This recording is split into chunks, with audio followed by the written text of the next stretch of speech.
एक तत्ववेत्ता अपने मन से कहता है, अरे मन, श्याम मिलन की बात सोच।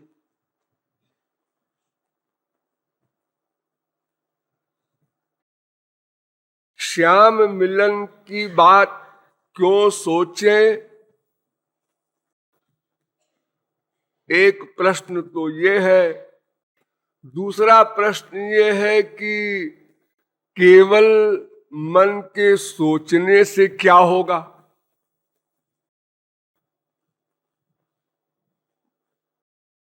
लोग कहते हैं भाई, मन मोदक खाने से पेट नहीं भरेगा, केवल सोचा करो। इससे संसार में कहीं भी किसी का कोई भी काम नहीं बनता।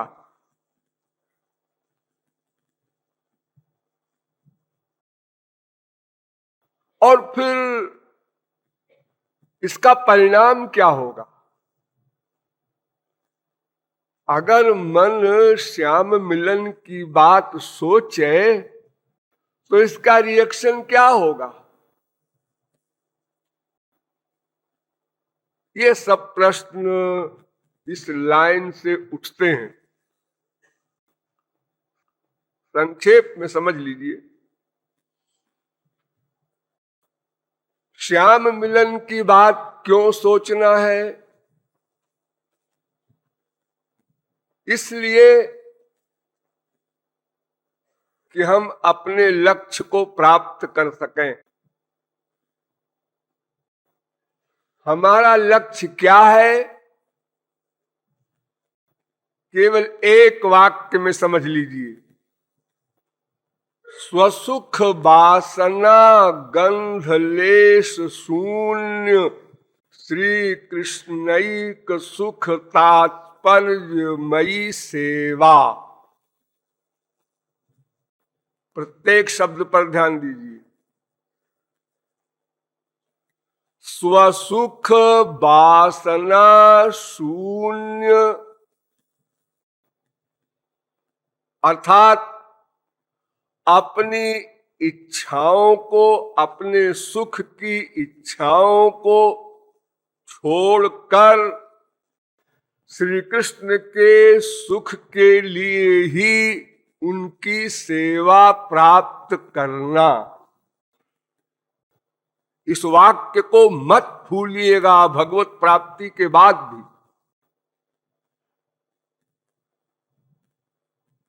स्वसुख वासना गंध लेश शून्य श्री कृष्ण सुखैक तात्पर्य मयि सेवा, यह प्रत्येक जीव का लक्ष्य है। इसका डिटेल बहुत बार समझा चुके हैं। तो श्री कृष्ण की सेवा, श्याम सुंदर की सेवा, और सेवा में शर्त यह है कि अपने सुख की भावना ना हो। यही समर्थारति है, यही गोपी प्रेम है, यही विशुद्ध प्रेम है, यही निष्काम प्रेम है, यही अविरल भक्ति है, यही निर्भरा भक्ति है, यही विशुद्धा भक्ति है, यही अनपायिनी भक्ति है। अनेक नाम है।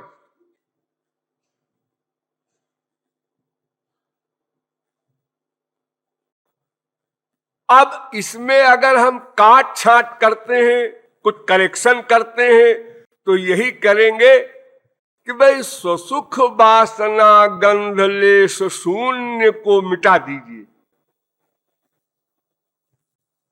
अपने सुख की कामना से श्री कृष्ण की सेवा करना, ऐसा अगर हो जाए तो अच्छा रहेगा। सेवा तो हम करेंगे श्री कृष्ण की, लेकिन अपने सुख की कामना से। आप ये शर्त लगा रहे हैं कि अपने सुख की कामना की गंध का लेश मात्र भी न रहे,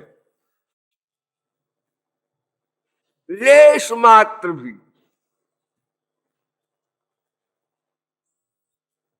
दारुक द्वारिका में श्री कृष्ण को पंखा कर रहा था।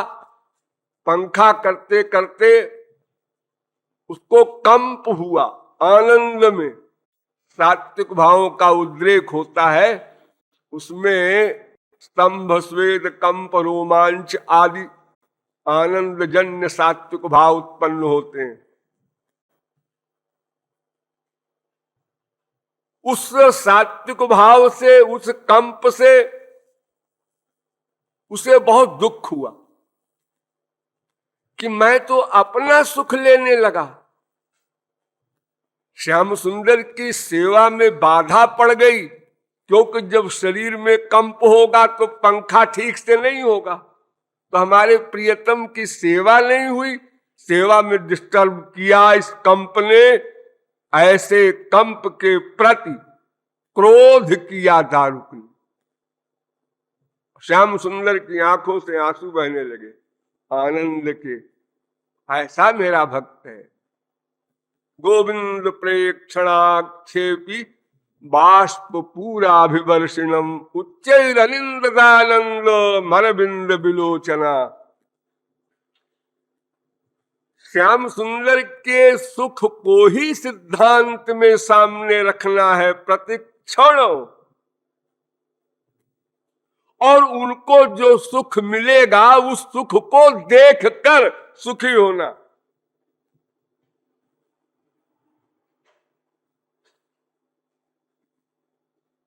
हम लोगों का अनादिकाल का एक स्वभाव है, अपने ही स्वार्थ के लिए प्रत्येक संकल्प, प्रत्येक चिंतन, प्रत्येक चेष्टा, प्रत्येक क्रिया करना, ये हमारा स्वभाव रहा। अनादिकाल से यही स्वभाव रहा एकमात्र। ये सर्वविदित है, आप सब लोग जानते हैं, गधे भी जानते हैं। नवा अरे सर्वस्व कामाय सर्वम प्रियम भवत्यात्मनस्तु कामाय सर्वम प्रियम भवति। अपने सुख के लिए ही सबकी प्रियता होती है। कहने के लिए आप माँ से, बाप से, बेटे से, बीवी से, पति से प्यार करते हैं, लेकिन क्यों? जब ये क्वेश्चन आता है तो फिर आपको चुप रहना पड़ेगा, आप उत्तर नहीं दे सकते, क्योंकि उसका अगर वास्तविक उत्तर है तो एक है, अपने स्वार्थ के लिए। और ये बात अगर माँ बाप, बेटा, स्त्री, पति कोई सुनेंगे तो फिर अकांड कांड खड़ा हो जाएगा कि आप स्वार्थी हैं, अपने स्वार्थ के लिए हमसे प्यार करते हैं। हम तो समझ रहे थे कि आप हमारे लिए प्यार करते हैं, हमारे सुख के लिए।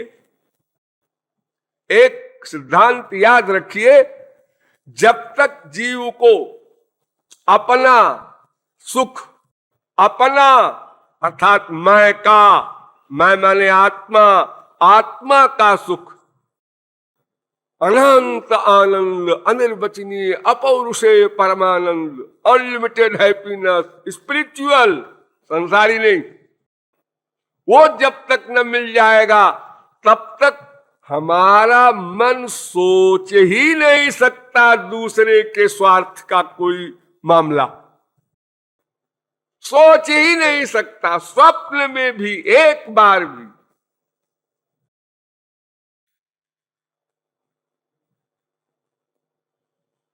तो ये हमारा जो अभ्यास है अनंत जन्मों का, यही अभ्यास गुरु शरणागति में बाधक, यही अभ्यास भगवान की उपासना में बाधक, और यही दो वस्तुएं हमको भगवान से मिला सकती हैं, अपने लक्ष्य को प्राप्त करा सकती हैं।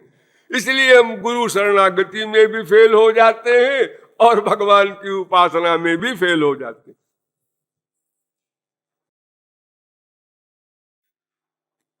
शरणागति में केवल एक यही बाधा है, वो ऐसी प्रैक्टिस, ऐसी आदत बन गई है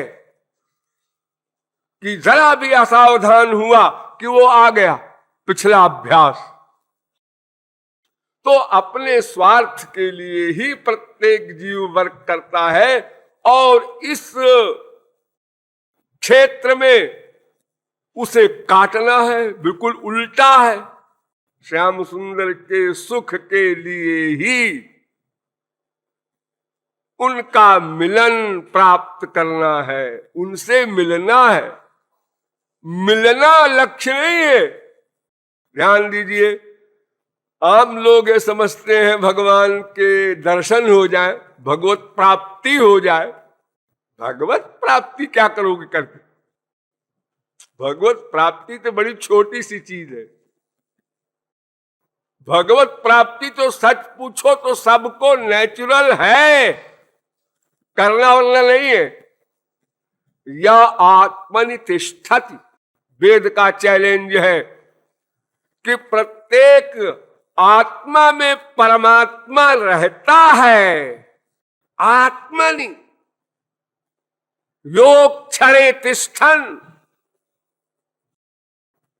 कांड शाखा में योग क्षरे तिष्ठन कहा, योग विज्ञाने तिष्ठन कहा, और माध्यन्दिनी शाखा में या आत्मनितिष्ठति कहा। वो आत्मा में रहता है। या आत्मान मंत्रो यमयति, खाली रहते ही नहीं है, आत्मा को चेतनत्व प्रदान करता है, शक्ति प्रदान करता है।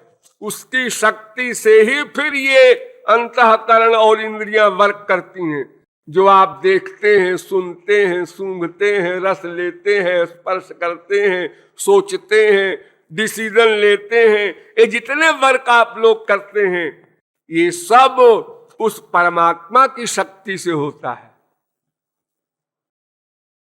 यहां तक कि जो आप लोग स्वप्न देखते हैं, वो भी परमात्मा के द्वारा होता है।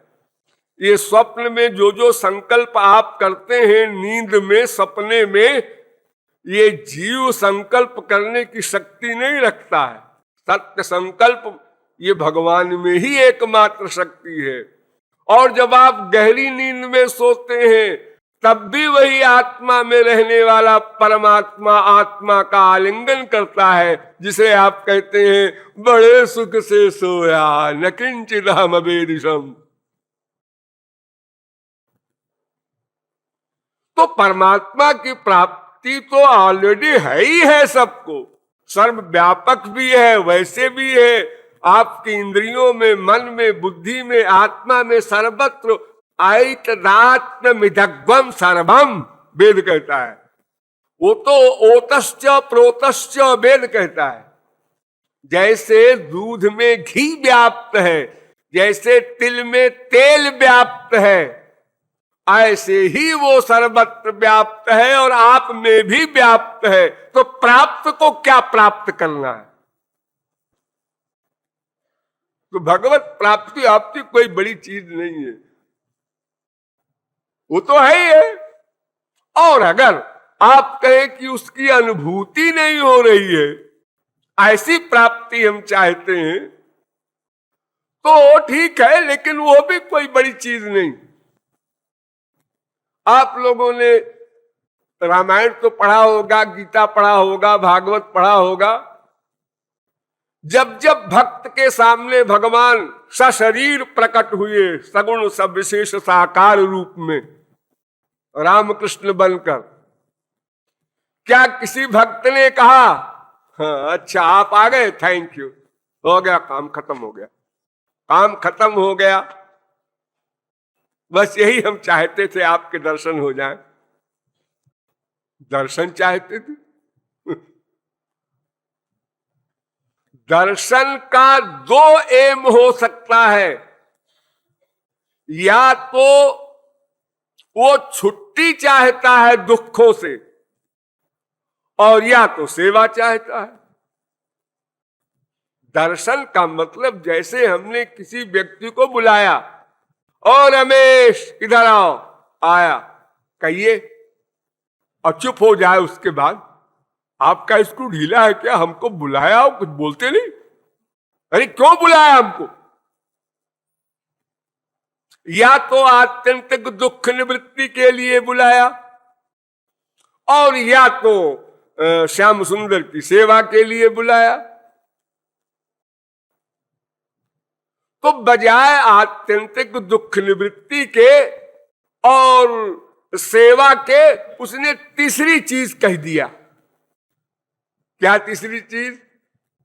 हमको निष्काम प्रेम दीजिए, अविरल भक्ति दीजिए, अविरल भक्ति विशुद्ध तव, श्रुति पुराण जेहि गावो, जेहि खोजत जोगी समुनि, और प्रभु प्रसाद को पाओ, तो देहु दया करि राम। हमको भक्ति दो।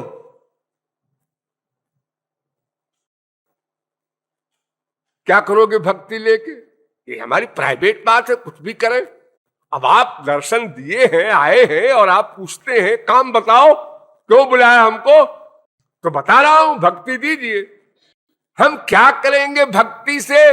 इससे आपसे क्या मतलब? आपको सामान देने से मतलब। हमारी बात है तो हम भक्ति का क्या उपयोग करेंगे? तो भक्ति शब्द का अर्थ ही है सेवा का सामान। भज सेवायाम धातु होती है संस्कृत में, उसी से भक्ति शब्द बनता है। यानी भगवान की एक ऐसी पावन है जिसको पा करके हम जब चाहे भगवान को, जहां चाहे वहां, जैसे चाहे वैसा हम नचा सकते हैं। यानी सेव्य जिसके अंडर में हो उसका नाम भक्ति। जब सेव्य अंडर में होगा तो सेवा हमको सदा मिलती ही रहेगी। फिर सेव्य नहीं कह सकता कि बैठे रहो हमारे पास टाइम नहीं है, और टाइम नहीं है नहीं बोलना। वो जिस वस्तु के अंडर में आप हैं वो वस्तु मेरे पास है, उसको आपने दिया था ना? हाँ दिया था। तो फिर बस एक क्षण को भी आप सेवक से अलग नहीं हो सकते। इसी को इन शब्दों में हमारे शास्त्र कहते हैं, न चलति भगवत पदारविंदाल्लव निमिषार्धमपि यस्य वैष्णवाग्र्य प्रणय रसनया धृतांघ्रि पद्म। भागवत।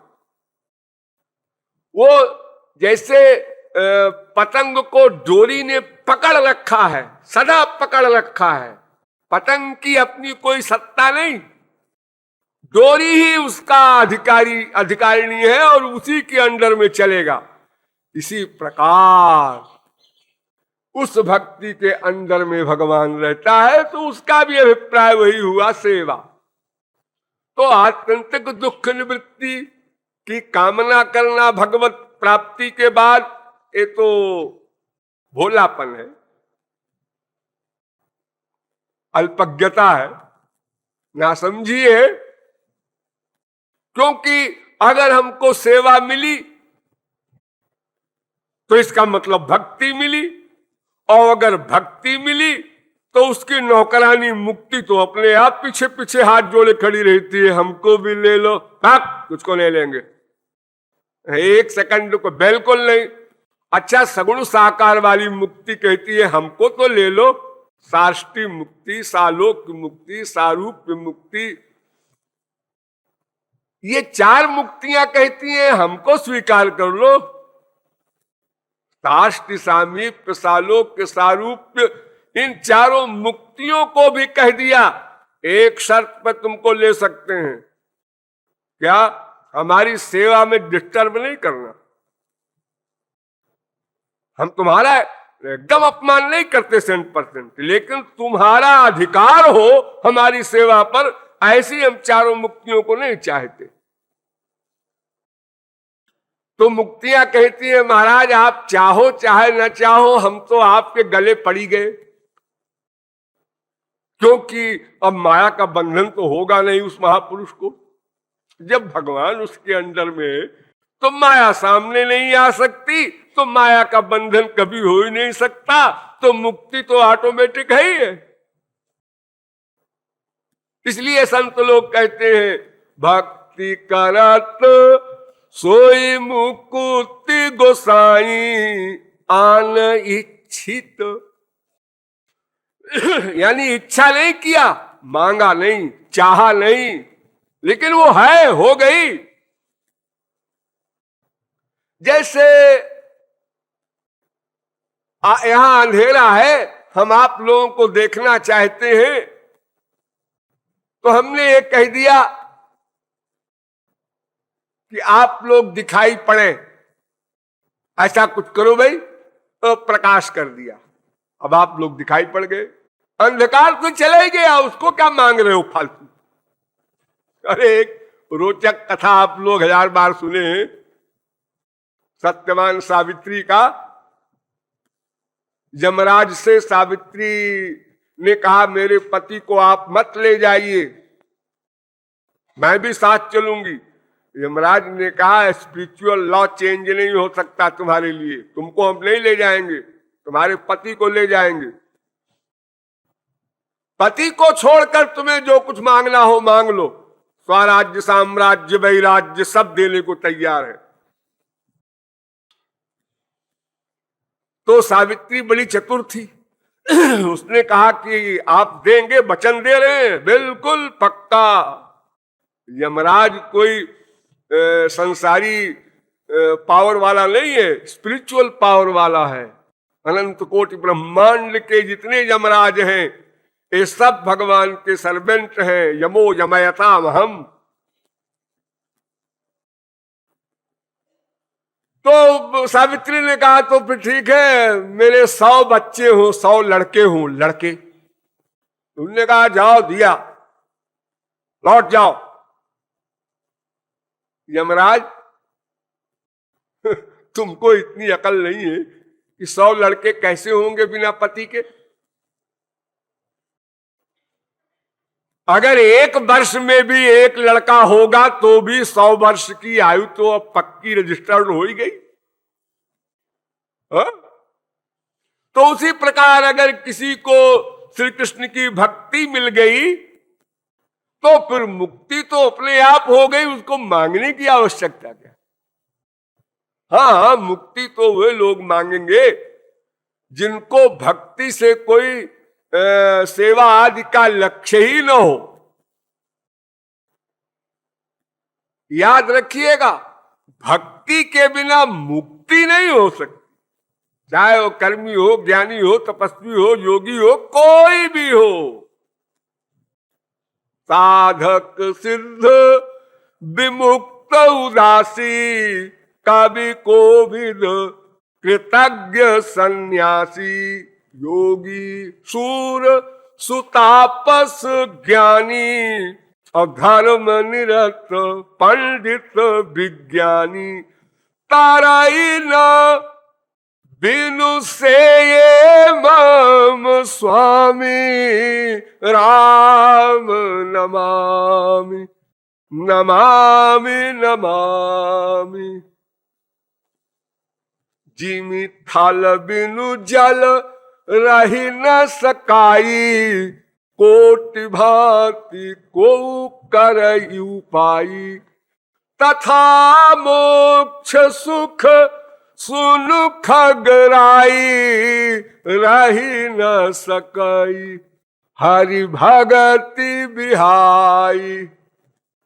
मोक्ष कारण सामग्र्याम भक्तिरेव गरीयसी, भक्ति के बिना मुक्ति का प्रश्न ही नहीं।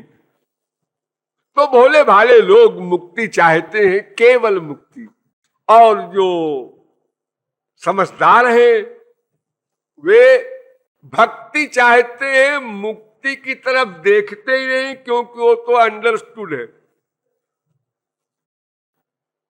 अपने आप हो जाएगी। अपने आप होने वाली चीज का ये एहसान क्यों लो भगवान से, सीधी सी बात। इसलिए अपने सुख की कामना का परित्याग करना ही होगा। ये बात आप लोग चाहे आज मान लें और चाहे इसी प्रकार अनंत जन्म तक बाबाओं के प्रवचन सुने और फिर कभी माने, एक दिन यह बात माननी पड़ेगी, तभी आध्यात्मिक जगत का ABCD प्रारंभ होगा।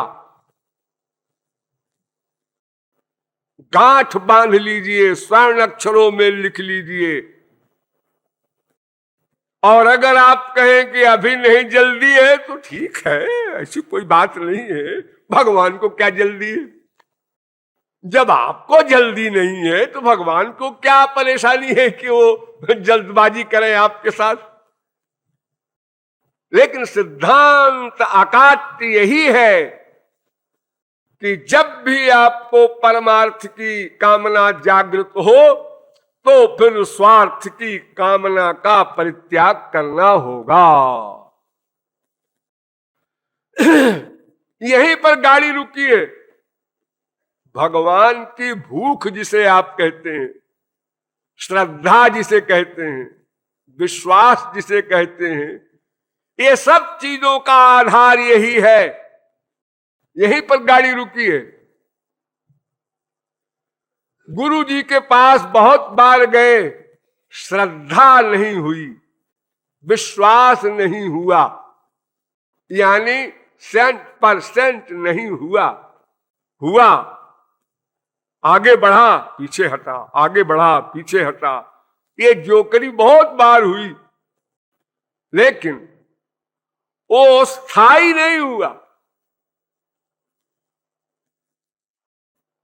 ये सब गड़बड़ हमारे अंतःकरण की है। ये संसार खतरनाक है।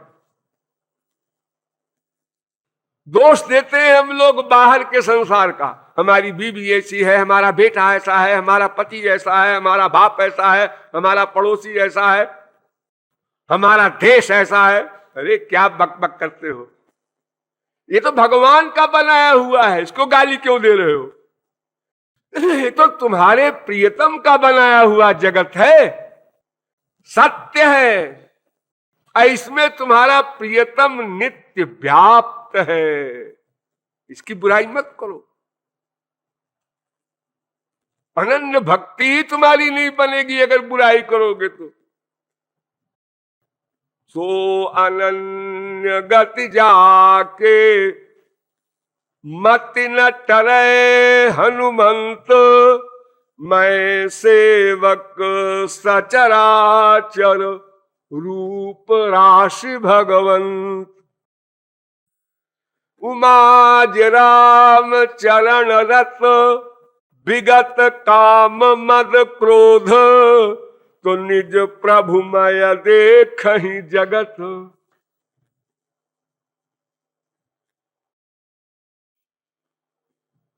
सर्वभूतेषु जब पश्येद भगवत भावमात्मनः, वो भागवतोत्तम है। संसार तो भगवान का बनाया हुआ है, इसके प्रति तुम्हारी क्यों दुर्भावना हो रही है। ये मिथ्या भी नहीं है और ये खराब भी नहीं है और ये तुम्हारा कुछ बिगाड़ भी नहीं रही है। ये सृष्टि, ये तो तुम्हारी हितैषिणी है सृष्टि। तुम्हारे शरीर को चलाने के लिए संसार भगवान ने बनाया, इतनी कृपा की और तुम उसकी बुराई करते हो। जैसे तुम्हारा शरीर है, ये पास वाला तुम्हारा संसार है, इसके बिना काम नहीं चलेगा। ऐसे ही शरीर को चलाने के लिए बाहर का संसार है, आत्मा के लिए शरीर आवश्यक। ध्यान दो, आत्मा के लिए शरीर आवश्यक, शरीर के लिए संसार आवश्यक। ये सब तो हेल्पर है तुम्हारे। एक संसार और है, उस पर क्रोध करो, यानी उससे तुमको सावधान होना है। वो असली संसार है। वो कहां है? वो अंदर है, अंतःकरण में है, आत्मा में नहीं, अंतःकरण में। शरीर में नहीं, अंतःकरण में। आत्मा और शरीर के बीच का वो स्थान है, वो पर्सनैलिटी है, अंतःकरण। वो कोई मोटी स्थूल वस्तु नहीं, सूक्ष्म अंतःकरण। कभी आप लोग खोपड़ी खुजालते हैं, कभी हृदय में हाथ रखते हैं, कोई कष्ट वगैरह होता है, ये जो आपको भीतर कोई फीलिंग होती है, सोचने विचारने, फील करने, सुख दुख भोगने आदि की, वो अंतःकरण है, मन कहते हैं उसी को। वो मन में संसार जो है, बस वही संसार भयानक खतरनाक, उसी ने बिगाड़ा है तुम्हारा अनंत पूर्व काल। वो क्या है? यही, बस यही। क्या? कि तुमने स्वार्थ से ही नाता रखा और स्व को समझा शरीर। बस स्व माने आत्मा, लेकिन आपने क्या लगाया? स्व माने शरीर। पहली मिस्टेक। अब जब ये मिस्टेक हो गई तो स्व का जो अर्थ है, स्व का जो मतलब है, वो भी बदल गया। आत्मा का मतलब परमात्मा से था, वो आप लगा ही नहीं सकते अर्थ, क्योंकि आपने स्व का अर्थ रखा, लगाया है शरीर। तो शरीर का मतलब संसार से हल होगा, इसलिए आप संसार की ओर भाग पड़े, बिना सोचे विचारे भागते चले जा रहे हैं। कोई महापुरुष आया, तुलसी, सूर, मीरा, कबीर, नानक, तुकाराम, अरे सुनो भाई, ठहरो, कहां जा रहे हो? मेरे पास टाइम नहीं सुनने का, जल्दी पहुंचना है। कहां? आनंद नगर। अरे तो आनंद नगर इधर कहां है मूर्खानंद? अरे तुम्हारे शरीर के दो चार आदमी बकबक करे वो हम सुने, या करोड़ों भाग रहे हैं वो सुने? जिस साइड में करोड़ों भाग रहे हैं और करोड़ों कह रहे हैं इधर आनंद है, निश्चित है, बस वही सही होगा। ये दो चार व्यक्ति जो बोलते हैं तुलसी, सूर, मीरा, कबीर, इनकी बात क्या सुने? ये तो कुछ ढीला है इनका।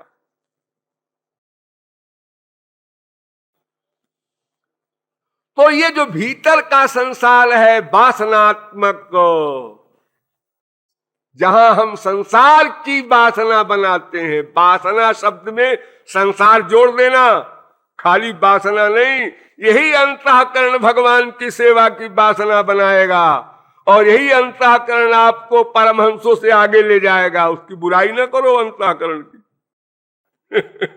इस अंतःकरण में ये जो संसार की वासना हमने बनाया, ममता संसार से किया वासना के कारण, ये मेरी माँ, मेरा बाप, मेरी बीवी, मेरा बेटा, मेरा धन, ये मेरा मेरा करके जो हमने मटेरियल जगत में अपनत्व कायम किया, ये वासना हमारी डेंजरस है। और यही संसार है और यही माया है और यही खतरा है, सब कुछ यही है। बाहर कहीं मत देखो, कोई गड़बड़ नहीं है, सब स्क्रू सही है। स्क्रू ढीला तुम्हारा भीतर वाला है। अगर ये ठीक हो जाए तो बाहर सर्वा सुखमया दिशा, सब मंगल ही मंगल, आनंद ही आनंद। जिसने ये अंतर की जागतिक वासना को मिटा दिया या उसको डाइवर्ट करके ईश्वरीय बना दिया, वो क्या कहता है? ईशावास्यविदग्धं सर्वं यत्किंच। जो कुछ भी विश्व में दिखाई पड़ता है या नहीं दिखाई पड़ता, स्वर्गादिक लोक, ये सब कुछ नहीं है, सब आनंद ही आनंद है, ब्रह्म ही ब्रह्म है। श्री राम माय सब जग जानी, सारा संसार सीताराम, राधा कृष्ण, वासुदेव सर्वमिति समहात्मा सुदुर्लभा। गीता। वासुदेवात् परो ब्रह्मन् न चान्योर्थोस्ति कश्चित्। कोई और तत्व है ही नहीं, कोई चीज ही नहीं है। अगर कहो माया का सामान, उसमें भगवान व्याप्त, अगर कहो जीव, उसमें भगवान व्याप्त, और फिर और इसके अतिरिक्त संसार में है क्या? अरे जड़ वस्तु है, चेतन है। जड़ चेतन ये दो ही तो है। विज्ञानम चा विज्ञानम च, इसी को वेद कहता है कि स्वयं भगवान ही संसार बना। सो कामयत वृषा तपो तप्यत, और तपश्चर्या उसकी यही, यस्य ज्ञानमयं तपः। और ये जो कुछ उसने बनाया या प्रकट किया, फिर बना करके तदेवानुप्राविशत, उसमें प्रविष्ट हो गया। ध्यान दीजिए, ये जीव कितना सूक्ष्म है, इसकी कोई परिभाषा नहीं कर सका अब तक, वेद ने भी नहीं किया, हो ही नहीं सकती। वेद की परिभाषा जरा आप सुनिए, हंसेंगे। अणु, अणु प्रमाणात, अणु, अरे अणु माने क्या होता है जी? अणु माने सूक्ष्म। सूक्ष्म, अरे सूक्ष्म तो तमाम वस्तुएं हैं। ये कैसा सूक्ष्म है जीव कि इतने जीव मर रहे हैं, हजारों घेरे हुए हैं, किधर से चला गया कोई नहीं देखता। ऐसा कैसा सूक्ष्म? छोटी सी लाइट भी अगर कहीं जाती हो अंधेरे में तो दिखाई पड़ती है, ये लाइट जा रही है, ये लाइट जा रही है। और इतने विश्व के वैज्ञानिक, इतने स्पिरिचुअल मैन, ईश्वर को मानने वाले, सबने देखना चाहा कभी तो वो जीव दिखाई पड़ जाए। एष आत्मा निष्क्रामति चक्षुषो वा मूर्धनो वा, आंख से, कहीं मुख से, कहीं कान से, और बड़े बड़े महापुरुषों के सिर से ये जो आत्मा निकलती है तो ये कहीं दिखाई नहीं पड़ती। शीशे में बंद कर दिया वैज्ञानिकों ने कि शीशे से निकलेगी तब तो दिखाई पड़ेगी, इतनी सूक्ष्म है कि दिखाई नहीं पड़ती। तो वेद ने परिभाषा लिखी, बालाग्र शतभागस्य शतधा कल्पितस्य च भागो जीवस्य विज्ञेय सचानंत्याय कल्पते। वेद कहता है ये बाल है ना, आप लोगों के बाल है सिर में, एक बाल लीजिए और एक बाल का जो अगला हिस्सा होता है, हाँ, उसके 100 टुकड़े कीजिए। क्या कैसे होंगे भला 100 टुकड़े? आप जैसे भी हो कीजिए, फिर 100 टुकड़े में से एक टुकड़ा लीजिए, फिर उसके 100 टुकड़े कीजिए मोटाई में, तो 100 ही गिन करके, नहीं, सैकड़ों। इस 100 शब्द का अर्थ है वेद में अनंत टुकड़े कीजिए, अनंत।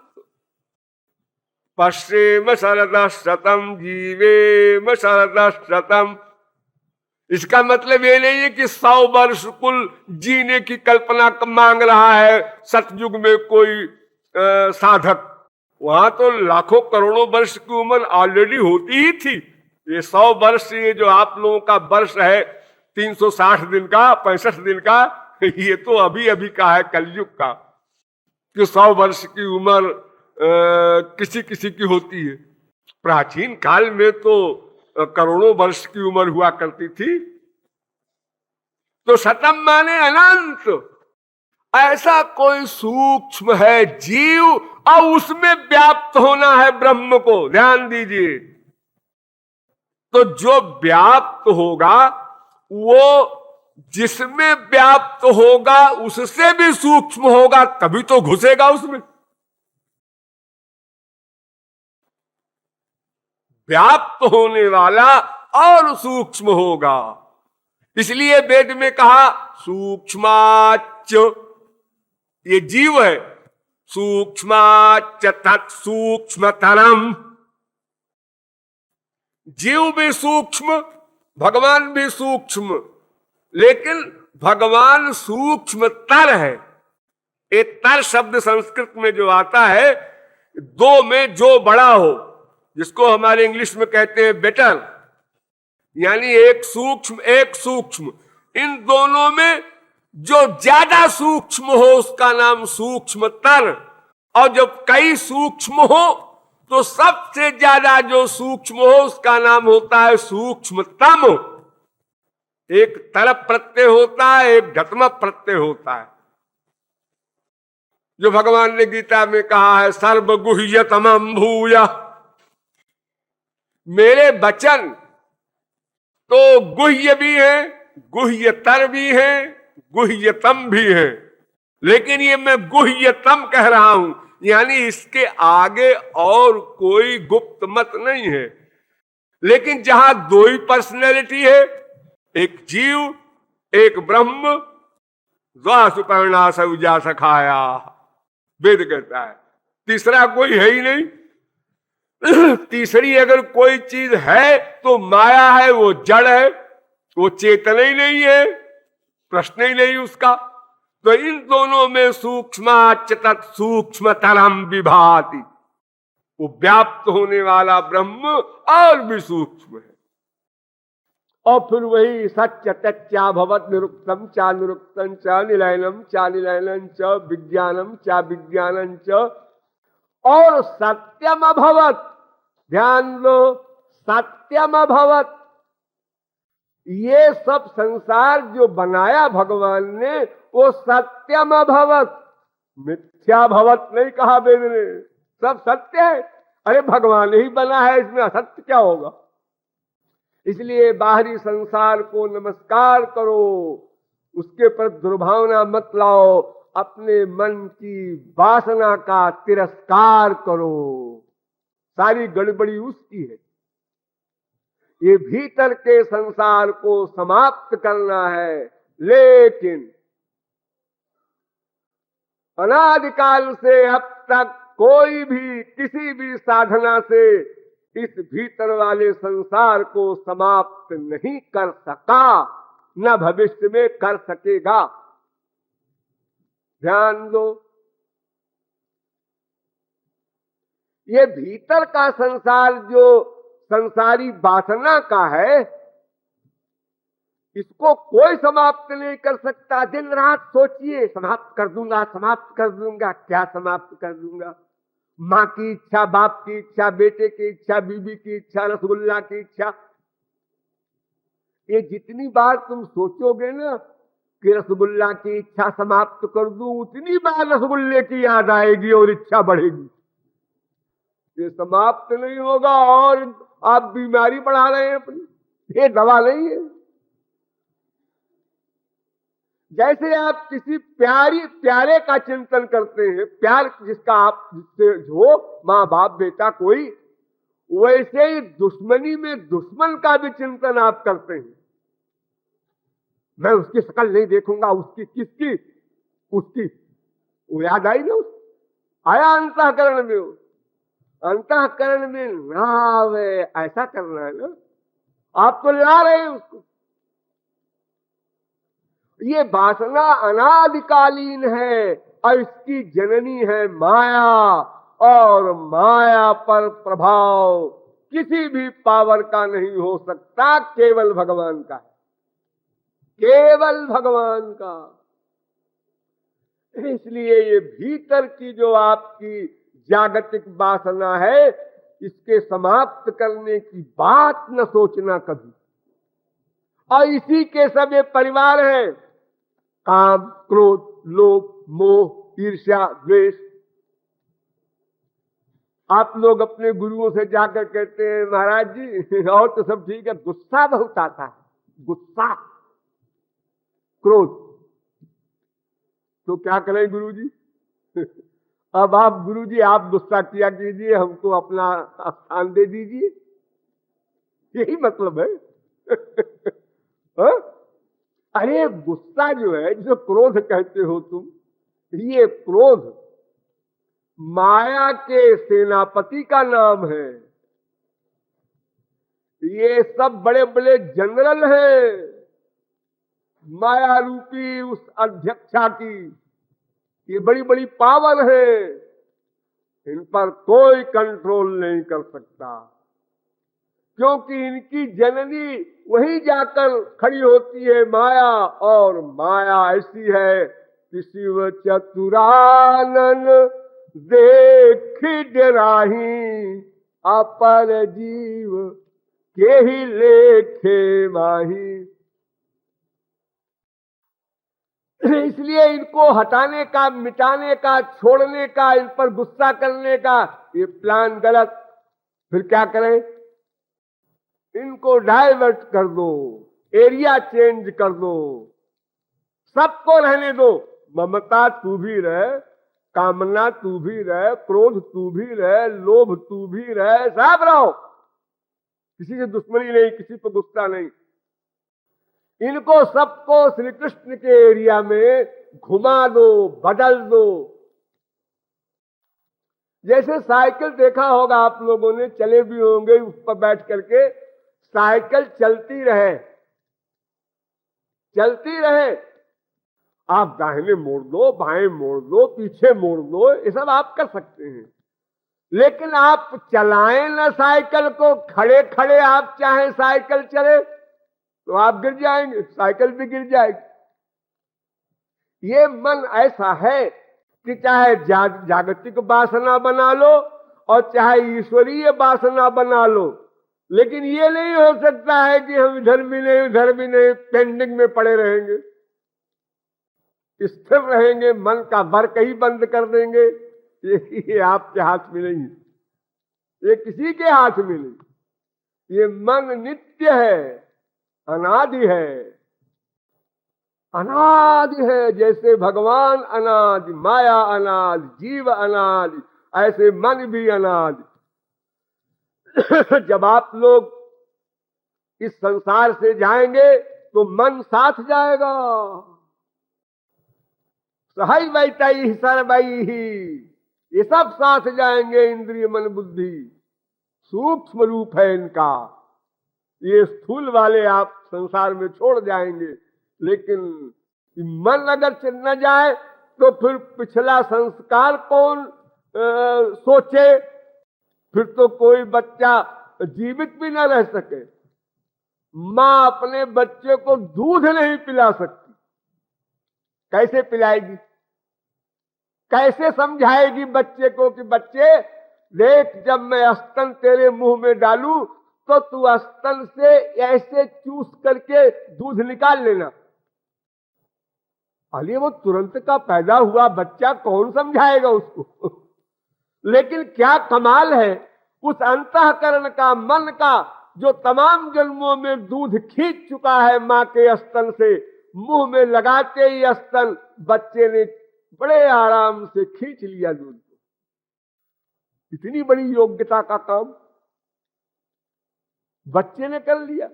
अजी बच्चे का कमाल नहीं, वो अंतःकरण है अनंत जन्मों का, उसका अभ्यास है, वो संस्कार है, उसके कारण उसने कर लिया। तो मन को डाइवर्ट करना होगा ईश्वरीय क्षेत्र में, बस यही एक उपाय है। बाकी आप ये सोचें कि हम इच्छाओं को छोड़ दें, क्रोध को छोड़ दें, लोभ को छोड़ दें, तो आप हाफ मैड नहीं है, फुल मैड। और ये दवा करने नहीं जा रहे हैं, बीमारी बढ़ाने जा रहे हैं। तो इस प्रकार जितने भी हमारे बाधक तत्व हैं, उन बाधक तत्वों में सबसे प्रधान यही अंदर का जागतिक वासना का संसार है।